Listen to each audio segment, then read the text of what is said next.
ကျွန်တော်ရှန်ရောက်တာနဲ့တန်းပေါက်တာပဲဗျအရှင်ကိုအကျိုးရှိရှိအတုံးချတဲ့သူမို့လို့ပါ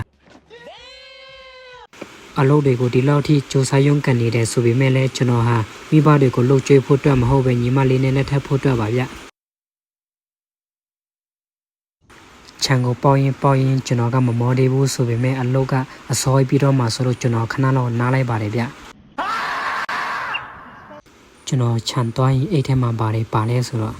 ကျွန်တော်ထားသွားခဲ့တဲ့မမရဲ့တန်ရောစင်ကြိုးတွေကိုဖျက်ပစ်ဖို့မတွေးထားရတဲ့ဓာတ်တလည်းပါမယ်ဗျပြီးတော့ကျွန်တော်ရဲ့မရှိမဖြစ်အရက်နဘူးပါမယ်ဗျ Nice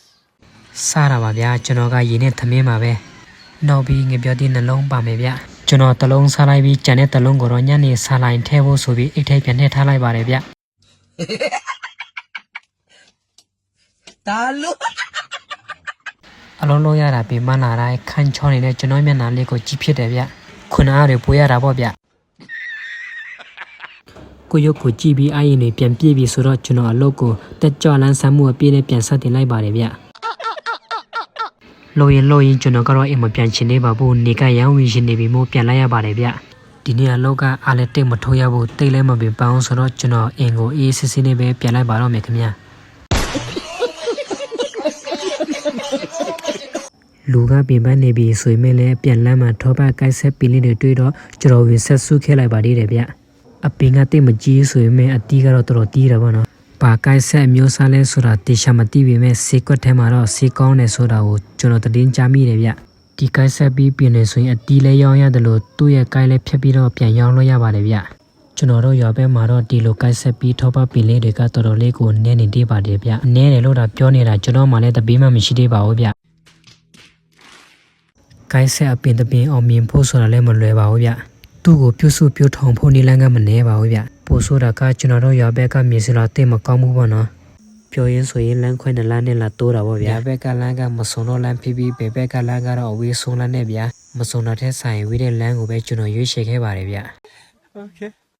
စက်တိုက်တောင်တက်နေရတယ်ဆိုတော့ပြင်ပန်းတာပေါ့ဗျာပါပဲဖြစ်ခမရတို့ကိုမချစ်တော့တဲ့လူတယောက်ကိုတစ်ဖက်တက်လိုက်ချစ်နေတာတဲ့ဆိုင်ကျွန်တော်ပြင်ပန်းမှုကတင်မွားလေးပါဗျကော်ဖီစိုက်ပျိုးတဲ့ရွာမှာနေတယ်ဆိုရင်လည်းကျွန်တော်ကကော်ဖီတောက်ရတာကိုမကြိုက်ပဲနှုတ်တောက်ရတာကိုပိုပြီးကြိုက်တယ်ဗျ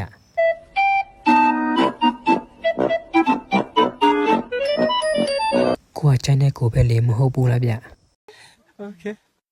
ကျွန်တော်ကိုပဲရွာမှာနေလဲမင်းနေတဲ့လူတွေကုန်းရောင်းရွာမှာနေပါတယ်ဗျဘာလို့ကုန်းရောင်းလို့ခေါ်ရတယ်ဆိုရင်တော့နေတိုင်းလိုတနေကုန်တနေခန်းနဘူးကနေချီမထိချွေးဆက်ကြအောင်ခါကုန်းပြလို့ရက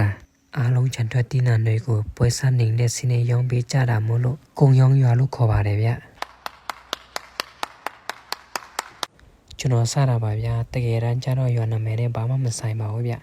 ရပလက်နဲ့ရကော့ကာဒိတ်ပဲကွာတယ်ဆိုတာကိုလည်းကျွန်တော်တီးပြီးသားပါဗျလှုပ်တဲ့အလုံးနဲ့ပြင်ရတဲ့ငွေကမကိုက်ဘူးဆိုတာကတော့အမှန်ပါပဲဗျဒီလိုဘွားမျိုးတွေကိုကျွန်တော်တို့တောရွာမှာနေတဲ့တောင်သူတောင်သားအများပြားနားလည်ကြမယ်လို့ကျွန်တော်ထင်ပါတယ်ဗျပြင်ပန်းမှုနဲ့မထိုက်တန်မှုဆိုပေမဲ့လည်းယခုချိန်ထိကျွန်တော်တို့တုံမော်တာတွေကတော့ရိုးရိုးသားသားနဲ့လောက်ကစားတော့နေတော့မှာပဲဗျအစုံကြီးကြီးရှုပေးခဲ့တဲ့အတွက်အလုံးကိုကျေးဇူးတင်ပါတယ်ခင်ဗျာ